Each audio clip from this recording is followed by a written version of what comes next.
আসসালামু আলাইকুম। কথা বলবো দীপু দাসকে নিয়ে।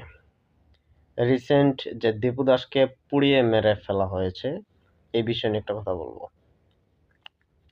প্রথম কথা হচ্ছে, দীপু দাসকে যেভাবে যে সিস্টেমে মারা হয়েছে তার আমি তীব্র নিন্দা জানাই। এটা অবশ্যই ইসলামের ডেমোক্রেসির ভিতরে পড়ে না, নিয়মের ভিতরেও পড়ে না।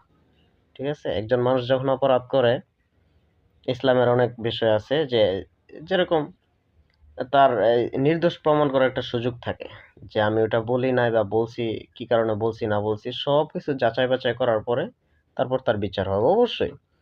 আর সে যে কথা বলছে নবীর বিরুদ্ধে, নবী এমন জানে জিগার নবী সাল্লাল্লাহু, ওনাকে নিয়ে যে মন্তব্যটা করছে অবশ্যই খারাপ। আপনারা অনেকে শুনছেন যে কি কি নিয়ে মন্তব্যটা করছে, আয়েশা রাদিয়াল্লাহু আনহু নিয়ে একটা মন্তব্য করছে।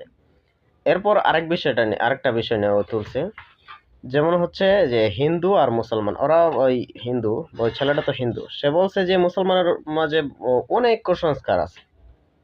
অনেক কুসংস্কারের মাঝে অনেক কিছু তুলে ধরছিল। তো এই জায়গায় আমি বলি ভাই, আপনার ধর্ম আপনি করেন, সমস্যা নাই। আমার ধর্ম আমি করি, আপনার ধর্ম আপনি করেন। এটা নিয়ে তো মাথা ঘামানোর দরকার নেই। আপনার ধর্মে তো অভাব নাই।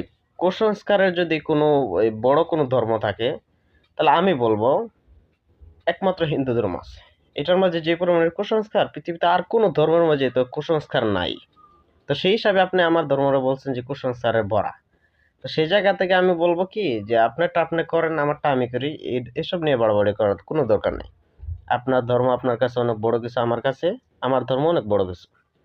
সেই জায়গায় আমার নবী সাল্লাল্লাহু আলাইহি ওয়াসাল্লাম নিয়ে আপনি একটা কটূক্তি করছেন, এটার শাস্তি তো অবশ্যই আপনাকে পাইতে হইতই। এরকম পুড়িয়ে এই মারা না হইলেও একটা শাস্তি তো অবশ্যই হইতে হবে, তাই না? উনি মারা গেছে, আর যেই সিস্টেমে মারা হয়েছে এটার অবশ্যই তীব্র নিন্দা জানাই। তো সবশেষে আমি বলবো, আমরা মুসলিম তৌহিদি জনতা যারা আছি, আমরা অনেক আবেগী।